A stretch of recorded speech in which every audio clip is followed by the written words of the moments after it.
What is up? What is up? What is up? What is up, YouTube? I ain't gonna talk that long. We got the fans and the AC pumping. Y'all hit that subscribe button, hit that bell, man. This is gonna be bad news for the guys. Diddy. Amsterdam is taking me. Oh Lord, have mercy! Why is my laptop falling like that?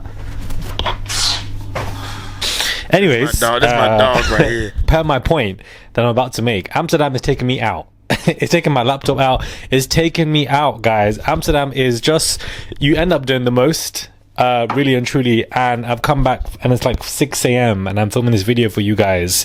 And I've ordered food, it's on the way. But you know what, guys, I'm young, do you understand? And traveling is something that I recommend everyone to do if they can do it. This is why I love being from London, because everything in Europe is literally an hour away.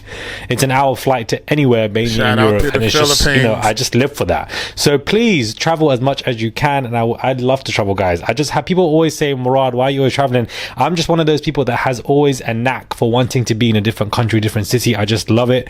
Amsterdam has taken me and my friends out.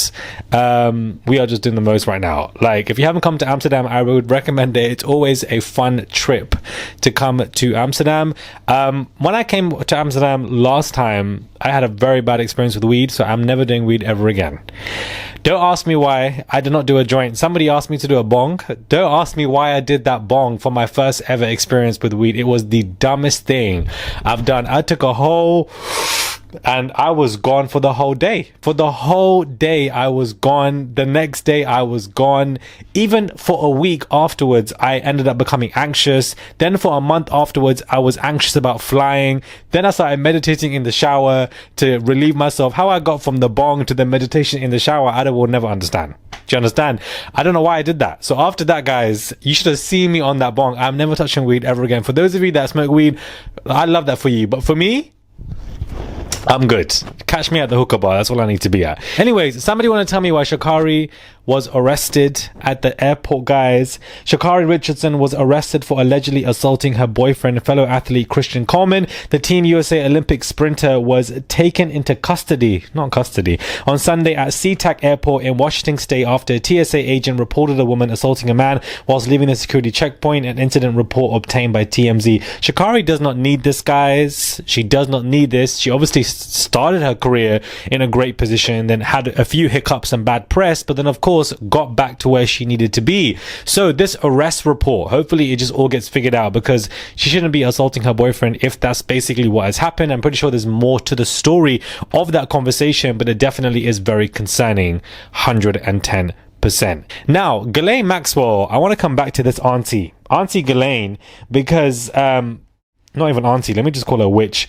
But guys, Ghislaine Maxwell was technically ineligible to be transferred from a minimum security federal prison camp, and so therefore the BOP, the Bureau of Prisons, had to waive a rule to facilitate the move, according to public records and a federal prison expert. This particular story is going viral because somebody, guys, had basically waived Ghislaine Maxwell's sex offender status in order for her to be moved. Do you guys realize how dangerous this is? I can't help but wonder whether this part of a deal is struck between Maxwell and somebody in exchange for testimony, because I don't understand this wave of transfer. The fact that they've approved waivers for sex offenders to be moved to minimum security camps, to me, is quite worrying. She's in a far better prison now than what she was before. Her sex offender status basically was waived in order for her to do this. If these aren't signs that this woman is coming out soon, I don't know what is. Trump ain't that dumb. Do you understand? He ain't gonna pardon Diddy because it's not self-serving. It doesn't help him in any way. He doesn't need to do anything. Doesn't, you know, he's not in anyone's good books. But bringing out Ghislaine, it's going to help him in regards to the Epstein madness, but also he's going to face a lot of backlash for it. So, you know, it's a bit of a pro and a con here. She is moved to a better prison, and I don't understand why. This woman was obviously selling off people, minors, to others, and for some reason we were never going to know the list of who she was selling the people to, but she's serving a 20-year minimum, you know, sentence, which doesn't make any sense to me. Why her sex offender status was waived, who waived that, and who decided for her to be moved into this better prison, I don't understand. And then last time I checked, she was having this whole 9-hour meeting with the, you know, Deputy Department of Justice. So I just don't understand what this all is signs for. Does this mean she's going to be, you know, Virginia Giuffre's family were pleading Trump yesterday in the press to not release this woman. The fact that Virginia has disappeared off this earth, is now suddenly unalived, and we can't all see her or know about her anymore because of what had happened to her, is so strange. And I feel like everybody has glossed over Virginia and what happened to her, and it's all connected with not only Diddy, but with what Epstein has done and what is happening to Ghislaine right now. That's why Virginia, I feel like, was unalived, in order to expedite the release of Ghislaine. All of it is linked. And it's just so sad that this is what happened to Virginia, because I don't think she did anything to herself. I don't think that she was going to harm herself. I think that, you know, people got to her and she was easily accessible. Virginia was so much in the press. They don't give a damn anymore. If you're in the press, if you're in the public eye, if your name is popular, if we want to take you out, we can take you out. We can take you out tonight. By any means necessary. We know your moves. We know where you are. I mean, London is the most surveillance city in the world. They're adding a lot more face technology. Then in combination with AI, then in combination with all of this new verification ID that is happening in the UK, we're all just tracked robots for higher executives and the government. Like, sorry, I'm talking like I've just had a whole blunt. Like, honestly, like, this is me sober, but like, think about it, guys. Not me having this conversation after coming back from a club. Like, this is too much, guys. But I feel like this is what we do. When you come back from the club, you're eating with your friends and you're having these deep conversations. And that's what this video is serving to you guys now. Hopefully you guys are getting that vibe that, you know, when you come back from your friends, you've just gone clubbing with me. We've gone, you know, danced and whatever. We've come back now. We're eating food and we're just talking about stuff like this. Child, I just feel like I'm just really just annoying people. But anyways, next conversation I want to get into is Mark Agnifilo, who is speaking up for Diddy via Page 6, saying that he spends a lot of time thinking Diddy, and that so many people say the worst thing I could do is spend too much time with myself. That's what jail is. The defense lawyer says that Diddy is finding it difficult now, and sometimes that unfortunately is going to be necessary. He's a smart man and was a valuable teammate in his own defense, so we worked on this case for 20 hours a day every day, and he was at the center of it. I mean, well, obviously, I mean, who else is going to be the center of it? He's been doing a lot of writing. He writes essays, some of which I think are beautiful and poignant and thoughtful. He's trying to pass the time productively. Unlike other prison facilities, there are no programs at the MDC, so these men and women have nothing but time on their hands. The attorney claimed that it's all about the Benjamin's rapper has. This is why I can't do time. I can't be right here. 2 or 3 months down the line is when you're gonna get an answer, and you in this jail, and you ain't nothing you can do. But wait, you doing time, cuz. Can't do that, man. I'm allergic to that. Also been an asset to his fellow inmates by starting programs for those in jail with him as well. So he's not dealing well right now, and he's in a difficult position, and I feel like this is because of the bail denials. It's frustrating the hell out of him.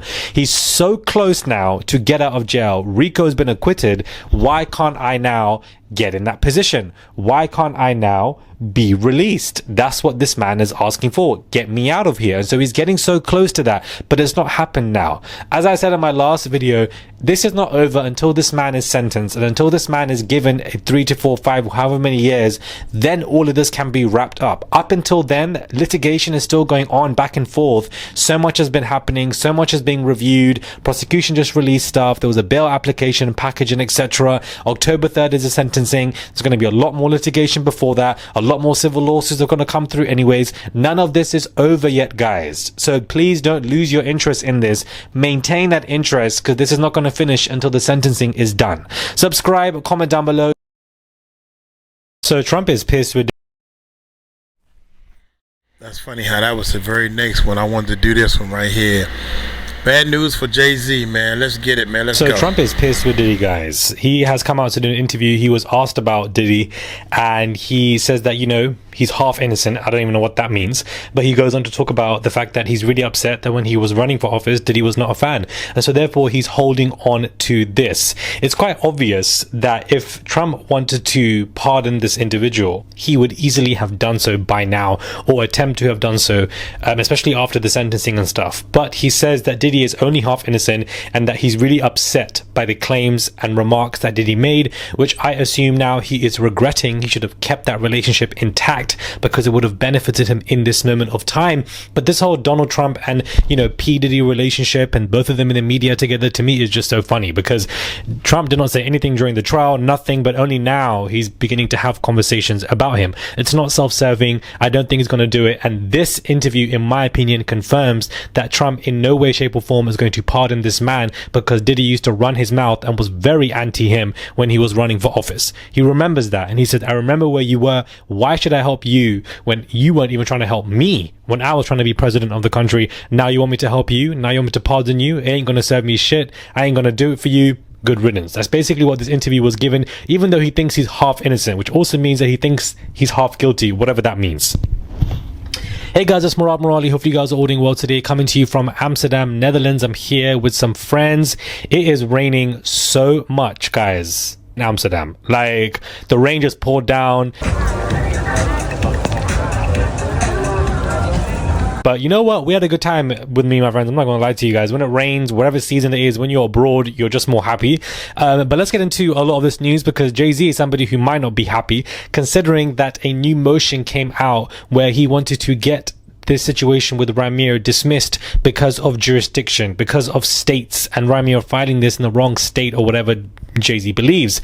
Well, it's been, a new motion has come out via the judge where he has denied this. The judge has come forward and has said that they have denied that this should be dismissed because of a jurisdiction issue, and then also wants Jay-Z's team to explain why they feel that Ramir must pay attorney fees. Ramir is representing himself. He ain't got nobody else but himself. And earlier, a couple of days ago, he did address everything as to why things were dismissed. And although it does look a bit mischievous from his side, and we should be naive and question both sides, I do obviously believe that, certain ulterior other motives are definitely going to be at play when it comes to this conversation with Ramir and Jay-Z. I don't believe it's just between them two. I believe certain people are moving things, executives and etc., causing more of a difficult issue for Ramir. But this is good news for him, for the fact that, Jay-Z's lost this dismissal, and just like he lost the defamation dismissal against Busby, he's losing this jurisdiction dismissal, and now he has to explain. And of course, Alex Spiro is there. He's going to write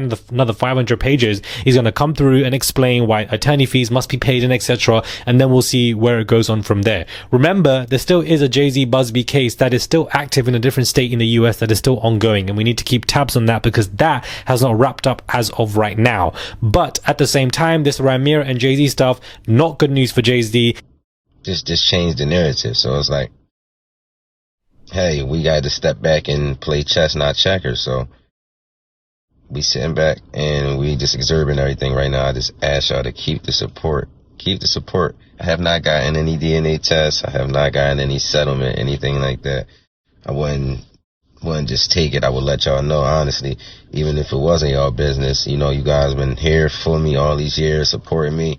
I wouldn't dare just run away with no money or nothing like that. So, no, that's not what it is. But as I said before, y'all, just keep your eyes open. This is bigger than me. This was never just about me.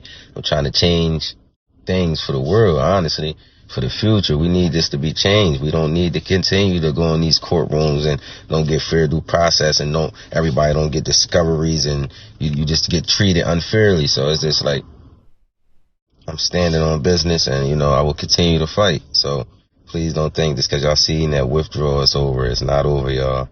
Continue to fight with me. Continue to support me. I will support y'all. I love all y'all. And let's just keep moving forward. Let's just do that. That's all we can do, right? Can't sit there and dwell on nothing. As y'all said, I got a family. I got to take care of my family. I'm grown. That's what I do. So it's like, I don't sit there and complain about too much. Try not to complain at all. But what I'm saying is I really appreciate all y'all love and support, and it's not over. He wanted this dismissed. He wanted this all wrapped up, just like the previous 7 to 8 judges who helped him do so. However, this particular one has different ideas for where she thinks this is going to go. Yeah.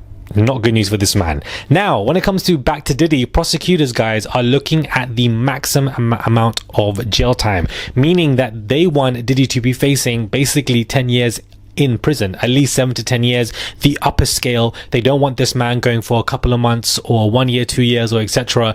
And Judge Arun could put him down for maximum amount. He could lock him away for a very long time, because it's not only Judge Arun that is looking at this, but there's other judges as well with Arun that are going to be looking at this conversation, going back and forth and, you know, questioning everything, not just the acquittal of the RICO, everything. So prosecution, that's what they're seeking. And although they didn't get everything in the initial trial, something tells me that this man is going to be sentenced for an amount that is going to shock us. We don't know what that amount's going to be, but whatever it's going to be far longer than we initially expected. And this is what prosecution are seeking, which means that Diddy still has a pretty big uphill fight. RICO was the major part. The second major part is your sentencing, to make sure that you get out. That's what the lawyers want to do.